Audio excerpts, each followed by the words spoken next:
Hey, wake up. Oh, good. I was hoping I won't have to waste perfectly good boiling water on you. Hmm, such pretty eyes. I bet they'd make perfect earrings if we just soaked them in some preservatives for a little while.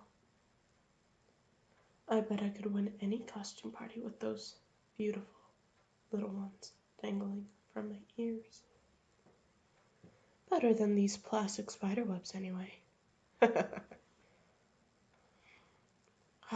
Stop trying to scream through that gag, or else I'll shove it down your throat. And as pleasant as you think that will be, I can guarantee I'll make it so much worse.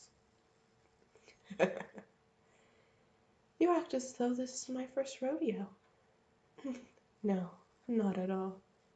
That's why I'm confident no one will ever find you. Poor thing. I've taken many people, and they've all ended up on the newspaper as found washed up on the shore. Nobody believes that they could have been murdered. After all, it appears that my victims have drowned. Besides, I'm so much more intelligent than the average murderer. You won't find me being sloppy anytime soon. And I don't hunt within certain specifications. I really don't care what you identify as racially, sexually, or even religiously. I just want something to play with, you see. Why would I waste a potential playmate just because they look different than my last one? It would be a shame. You can't talk, so quit trying. See, I know knives are all intimidating and such, but do you know how incredibly messy they are? I don't really want to clean up blood tonight. Thank you very much for the offer, though. It's a tedious process that could be disastrous if I get it wrong. Even the tiniest speck can leave traces of you that I don't want in my basement, thank you. So, I'm willing to give up a little bit of intimidation in order to chat with you. The gag stays on, of course, but I know some of the commonly asked questions. So, here's a little reality check for you. First of all, you know that trail you were hiking? Yeah, we're far away from there. You know, what you did there was quite smart, waiting until Halloween night to beat out the crowds. Everyone will either be celebrating the holiday or crying at home alone.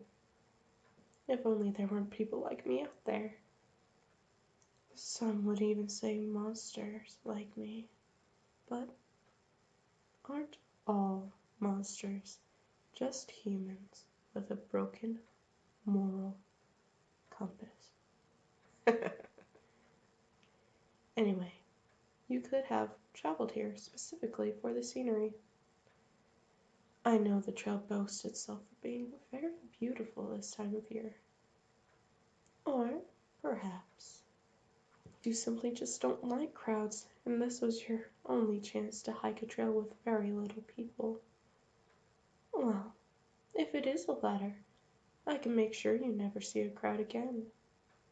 As for the former, well, aren't you so happy to die in such a beautiful place?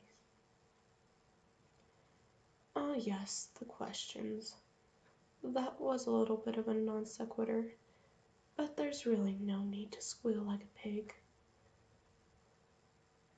Well, I hit your vagus nerve pretty hard, so naturally, you dropped like a pile of bricks. I hauled you into my truck with the help of a stranger. Your mouth probably tastes pretty bad because I dumped a bunch of vodka into it. You shouldn't have swallowed any if you're worried about alcohol poisoning or anything like that. I just needed to give an excuse that we were supposed to meet tonight, so when I got here you were dead drunk already. So we hauled you into the car and left. And no, that stranger won't be suspicious when you go missing.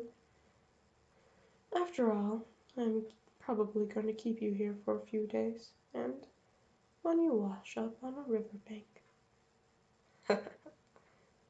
Well, he already knows you to be a drunk. I'm not too worried about him. Now, because guns and knives are so overused, and hatches are so difficult to make it look like the cause of death was natural, here's what I'm gonna do. I'll let you decide your cause of death. Either you can choose the blunt force trauma route, or you can let me electrocute you until your heart stops. Nod your head for blunt force, or, oh, a head shake. Electrocution it is. Oh, but why? Why am I doing this? Well, let me tell you. I don't really care. I have no attachments to you. I'm not going to make up some story about voices or anything. This is just what I want to do. Humans are dirty creatures anyway, and animals get boring after playing with them for a while. Humans, however, can communicate so much more.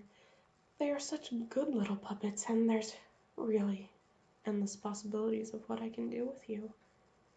Besides, this line of work gives me so many opportunities to be creative. I could make a mug out of your throat, for example. I could take your tongue and have a little snack before dinner. It's thrilling to imagine that all you'll ever be able to do is sit there and take whatever I give to you. Hey, I know. It's a spooky season, so why don't I just keep you here longer than I've ever kept anyone before? Really, I could pretend that you've decayed beyond recognition. Nobody's going to notice the little wig I've made from your hair. I'm not dumb enough to wear it out in public after all. I could use your ribs to make new silverware. I can turn your flesh into leather instead of buying a new journal. There's almost too much to do with you.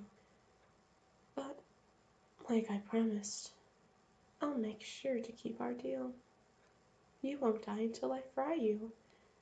But everything before and after is fair game.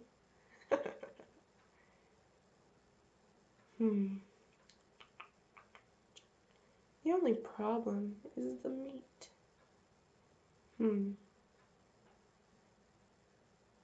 Maybe Hannibal was right in only craving human flesh. Maybe I should try it. But I really shouldn't get a taste for it, though. You're special after all.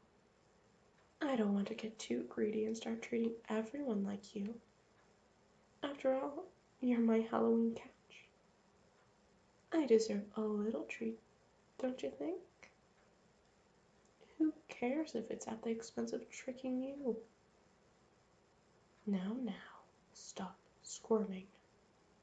Those knots are pretty tight, and I don't want your extremities losing circulation just yet.